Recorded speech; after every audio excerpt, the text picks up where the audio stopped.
The wealth gap in the United States is truly staggering. The average net worth of the top 10% is over 135 times greater than that of the bottom 50%. But what if there was a way to narrow that gap without social or political upheaval? A practical way to achieve shared prosperity. Small policy shifts, defaults, and market-friendly reforms can bend the curve. Here, we lay out practical steps, phased, politically moderate, and focused on opportunity. Let's start with some principles that guide every step. These are the guiding principles we'll use throughout. First, defaults, not mandates. Pro-work and pro-family policies. Second, we expand opportunity markets. Housing, savings, and ownership. Third, ensure gradual implementation. Phased, tested, and scalable. These are practical, politically durable ideas designed to shift incentives rather than to impose abrupt change. When combined, they help many families without broad disruption. So, step 1, put cash where it works. First, revive a monthly automatic child tax credit. Monthly automatic payments put cash directly into families' hands. In 2021, the CTC nearly halved child poverty for the period it was fully in effect. Expand the earned income tax credit so low-wage earners keep more of their pay. Pair that with a moderate minimum wage increase to strengthen work incentives. Together, these moves will help working families meet basics without reducing labour market attachment.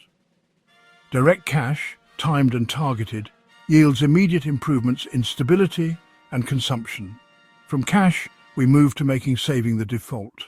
Automatic enrolment in retirement, auto IRA, 401k, and portable accounts that follow workers between jobs. Make savings opt-out, not opt-in. Portability keeps saved balances intact across employers. Automatic enrolment dramatically raises participation. Include a sidecar emergency savings pot, small amounts that build liquidity for life's shocks. This helps prevent forced high-cost borrowing and cushions families against life's unexpected problems. Default nudges are low-cost, politically acceptable and scalable. Step 3, seed wealth early. Baby bonds, seed accounts for newborns to fund education, housing, or a small business later. The account grows over time and is redeemable solely for wealth-building uses. Pilot programs, like Connecticut's, demonstrate how targeted seed accounts can work at state scale. Over decades, small initial endowments compound into meaningful choices. Step 4 broadens capital ownership at work. Encourage employee ownership through ESOPs and broad-based stock plans. An ESOP, or Employee Stock Ownership Plan, is a retirement plan and employee benefit that gives employees an ownership stake in their company. Under an ESOP, a company contributes its own shares to a trust fund, which then holds them for the benefit of employees. When workers own equity, gains from productivity flow more widely. Broad ownership helps lock wealth into communities rather than concentrating it. Policies can offer tax credits or technical assistance to transition firms without forcing sales. Now, housing, a mainstay of people's wealth. Legalize accessory dwelling units, duplexes and gentle density so more homes can be built. Increasing supply reduces upward pressure on prices, making housing affordable without heavy subsidies. Targeted subsidies risk inflating prices unless supply grows alongside demand. Zoning and permitting reforms allow gentle density while preserving neighbourhood character. Incremental, local reforms can unlock private investment and community benefits. More homes responsibly integrated equals lower price pressure. Expand postal and basic banking options to reach underserved communities. A US Postal Service-backed no-fee bank card reduces reliance on costly payday lenders. Cutting fees and providing safe alternatives keeps more income in households. Financial inclusion through low-cost accounts is a practical, low-upheaval fix, because lower fees increase the capacity to save and invest in the long term. Next, smarter tax fixes that raise revenue without upheaval. Broaden the tax base rather than large headline rate hikes.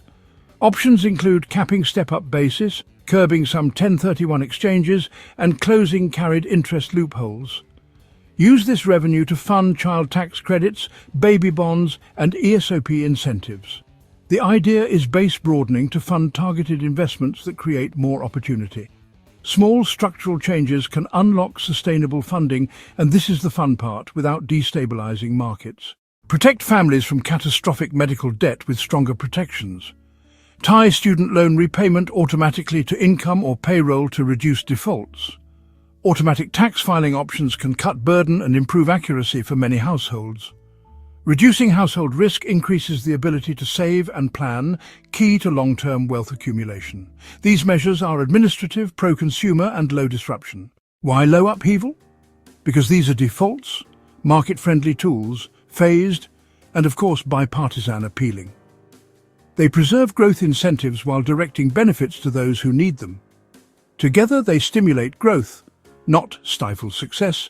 They broaden access to opportunity. This blueprint doesn't flatten wealth. It bends the curve, helping families build long-term security and opportunity. A future where growth is shared is possible, but only if we take these practical steps today. America can be great again, but only with strength through unity, not with the MAGA rich calling the shots. Please like and subscribe to keep truth alive.